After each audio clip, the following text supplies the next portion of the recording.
How did an American Airlines plane and a Black Hawk helicopter end up in a tragic crash while the plane was attempting to land on runway 33? In the videos ahead, we'll take a closer look at the final hours leading up to the crash, the confusion between the PAT-25 VIP military helicopter and the air traffic controller, and how the rescue operation is being carried out. More details all in the video ahead. The plane had departed from Wichita Dwight D. Eisenhower National Airport in Kansas earlier that evening. A PSA Airlines aircraft, operated under American Airlines and identified as Flight AA5342, collided midair with a military Black Hawk helicopter at approximately 9 p.m. on Wednesday, January 29, 2025. The tragic incident occurred as the plane was making its final approach toward Reagan Washington National Airport in Arlington, Virginia. American Airlines confirmed that 64 people were aboard the jet, 60 passengers and 4 crew members, while 3 soldiers were aboard the military helicopter. This plane's radio transponder stopped transmitting about 2,400 feet, which is around 730 meters short of the runway, roughly over the middle of the river. This has marked the first major U.S. commercial crash in more than 15 years. From an aerial perspective, it is evident that Flight AA5342 was approaching the airport from the south, descending over the scenic Potomac River. This area is known for its proximity to several iconic landmarks, such as the Pentagon, located nearby in Pentagon City. To the north, one can spot the striking dome of the United States Capitol building, a symbol of American democracy. The Potomac River, which encircles the airport and much of Arlington, serves as a natural boundary and offers breathtaking views for arriving flights. However, this area is also densely trafficked, both by air and on the ground, adding to the complexity of air traffic management in the region. American Airlines Flight 5342, which we'll refer to as the landing flight, was on its final approach to runway 33. At this stage, called short final, the aircraft was mere moments from landing, flying at an altitude of about 400 feet. This is the most critical phase of landing, where every second counts and pilots are laser-focused on safely bringing the plane down. At the same time, an Army Black Hawk helicopter, identified as PAT-25, was reportedly on a possible training flight. It was flying perpendicular to the flight path of Flight 5342, following the course of the Potomac River. The Potomac River is a designated flight corridor for helicopters, and it's common to see aircraft like this operating in the area. The key difference between the two aircraft in this scenario was their operating rules. The Black Hawk helicopter, PAT-25, was flying under visual flight rules. This means it was required to rely on visual observation of its surroundings to avoid other aircraft.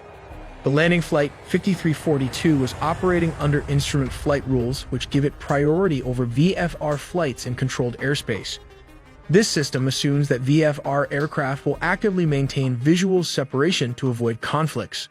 Moments before the collision, the air traffic control tower at Reagan Washington National Airport called PAT-25 to confirm whether they had the other aircraft in sight. PAT-25 responded that they did. At first glance, this seems like an acknowledgement that they were aware of Flight 5342's presence and were taking steps to avoid it.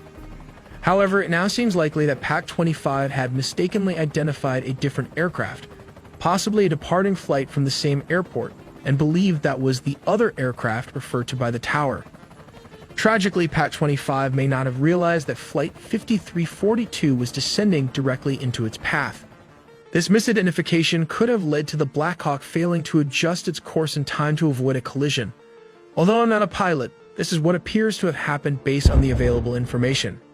It's a heartbreaking incident that raises questions about how such misunderstandings can occur and what safety measures can prevent them in the future. If you have more insight or expertise, please feel free to share your thoughts in the comments. The passenger plane broke into multiple pieces and sank several feet into the river. Meanwhile, the helicopter ended up landing upside down on the water. Regarding the rescue mission, the main challenge is access. The water they're working in is about 8 feet deep, which is roughly 2.5 meters. On top of that, the conditions are tough. There's strong wind, chunks of ice floating around, which obstructs rescue workers. We also have audio from air traffic control that has been published online, capturing the moments as the two aircraft approach each other. In the recording, we can hear a conversation. It appears to involve the air traffic controller, with P standing for priority air transport, the helicopter, and CRJ referring to the passenger plane. The response seems to come from a helicopter, but something goes terribly wrong. The two aircraft continue to move closer to each other until they crash, and there was no response from the other side. This long-shot video, recorded by the Kennedy Center cam, seems to show two aircraft, a helicopter and a commercial airliner, colliding, creating a huge flash. If you take a close-up shot, you can clearly see the Black Hawk helicopter traveling at an alarmingly high speed directly towards the plane, a moment of impending danger captured in stark detail. According to reports, the situation unfolded due to apparent confusion on the part of the Black Hawk pilot. He was seemingly unaware of the presence of a second aircraft in the vicinity, which ultimately led to a critical misjudgment. When the flight controller radioed in, asking if the pilot had identified Flight 5342, the pilot confidently confirmed that he had visual contact. However, the plane he was referring to wasn't Flight 5342, it was a completely different aircraft flying above his position. This misidentification proved costly. The pilot, certain he was operating safely, continued his course. Tragically, he ended up flying directly into the path of an oncoming aircraft. The sequence of events highlights the immense complexity and risks of aviation, where even small communication errors or lapses in situational awareness can lead to dangerous, life-threatening outcomes. Let's take a look at a different case scenario of a Jeju Air Flight 2216. This South Korean airline was granted permission to land from the south on runway 1 northward. But control tower cautions against bird activity, so the aircraft made a slight deviation in flight path. The pilot declares mayday after it hit a couple of birds, and it was instructed to make a go-around and land on runway 19 southward. It was at this moment the airplane encountered another problem with the landing gear, which did not open. Finally, the plane had to make a belly landing with what was supposedly a landing gear failure because it hit in the middle of the runway and crashed into the elevated localizer antenna and concrete, erupting into a huge fireball, while the tail section remained intact. Morning 8:57. A TC broadcasts a cautionary advisory about bird activity in the vicinity of the airport. 8:59. The pilot of Flight 7C2216 reports a bird strike, declares an emergency with repeated. This is what he said: Mayday, Mayday, Mayday, calls and notifies a TC with the message: bird strike, go around. Just 1 minute after the bird strike at 9 o'clock. The flight initiates a go-around maneuver and requests authorization to land on runway 19, which requires an approach from the opposite end of the airport's single runway that is from the north to the south, which is not the actual landing procedure. Usually then land from the south to the north.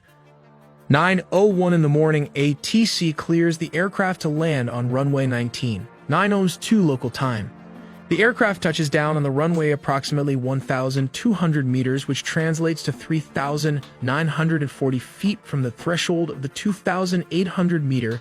This is around 9,184-foot runway. 9:02 and 55 seconds later, the airport fire rescue unit completes the deployment of fire rescue equipment. 9:03 Flight 7C2216 overshoots the runway and crashes into a hill-like structure beyond the runway's end, which later on we came to know that it hit the localizer antenna and its adjacent concrete embankment. And finally, we have a missile attack plane crash. At 10:43 a.m. Kazakh time, which is Russia's Rostov Air Traffic Control Center, received a signal indicating that the crew had decided to divert the flight to Aktau due to adverse weather conditions in Baku and Makhachkala, a city in Russia's Dagestan region. At 10:53 a.m., the Rostov flight director informed Aktau's flight manager that an oxygen tank in the passenger cabin had exploded. This explosion reportedly caused passengers to lose consciousness, prompting the crew to request immediate medical assistance upon landing.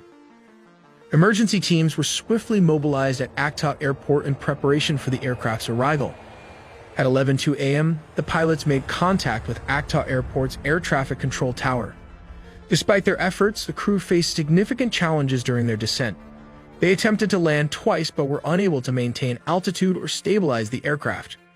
Tragically, at 11:28 a.m., contact with the crew was lost, and moments later, the plane crashed to the ground. This means the plane was hit between 10:30 to 10:53 a.m. Kazakh time by the Russian anti-air defense system. In this scenario, the plane is flying at a significantly higher altitude, rendering the cannons ineffective. Consequently, the system opts to deploy a missile as the optimal weapon for engagement. The missile is launched vertically from its sealed canister. It uses its advanced onboard guidance system to navigate with precision towards the designated target. As the missile approaches, its onboard sensors continue to track the civilian aircraft, which in this case is tragically identified as an Azerbaijani civilian aircraft. The missile carries a 25-kilogram high-explosive warhead. Upon reaching the target, the warhead detonates, releasing an intense explosion. The explosion occurs near the side of the aircraft, causing catastrophic damage to its tail section. The resultant shrapnel penetrates the fuselage, inflicting severe internal structural damage. This devastating impact destabilizes the aircraft, leading to an uncontrollable descent. The severely damaged plane crashes near Wichita Airport, resulting in a tragic loss of life and a devastating outcome for all those on board. We make original videos from scratch, so please do subscribe and hit the notification bell for more videos.